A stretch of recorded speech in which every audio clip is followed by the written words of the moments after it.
কুষ্টিয়ার কুমারখালীতে একটি কবরস্থানে কবর খুঁড়ে দুইটি কঙ্কাল চুরির ঘটনা ঘটেছে। সোমবার ২৪শে ফেব্রুয়ারি রাতের কোনো এক সময় কুমারখালী উপজেলার চাপড়া ইউনিয়নের নূরপুর পাহাড়পুর এলাকার কবরস্থান থেকে এই ঘটনা ঘটে। নগর সাঁওতা পশ্চিমপাড়া আব্দুল সাত্তারের ৮৫ বছরের স্ত্রী মৃত সাহারা খাতুন ও মনিরুজ্জামানের ছেলে ১৪ বছরের রাতুল তাদের কঙ্কাল চুরির এই ঘটনা ঘটেছে। সম্পর্কে তারা দাদি ও নাতি। ওই এলাকার রিজভি বলেন, ফজরের নামাজ শেষে বাবা ও দাদির কবর জিয়ারত করতে গেলে দেখেন তার দাদি ও চাচাতো ভাইয়ের কবর খোঁড়া। কবর থেকে কে বা কারা দুটি কঙ্কাল চুরি করে নিয়ে গেছে। দাদি বার্ধক্যজনিত কারণে ও ছোট ভাই শারীরিক প্রতিবন্ধী হয়ে বছর দুয়েক আগে তারা মারা যান। এই চুরির ঘটনাটি জানাজানি হলে স্থানীয় উৎসুক জনতা ভিড় করতে থাকে কবরস্থানে।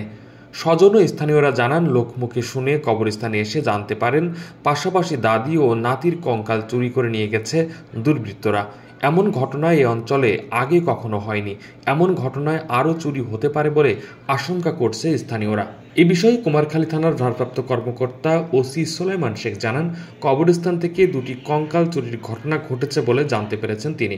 তবে পুলিশ পরিদর্শনে গিয়েছে, সেখানে অভিযোগ পেলে প্রয়োজনীয় ব্যবস্থা নেবেন বলে জানান তিনি। কোহিনুর ইসলাম, নিউজ বাংলা, নিউজ ডেস্ক।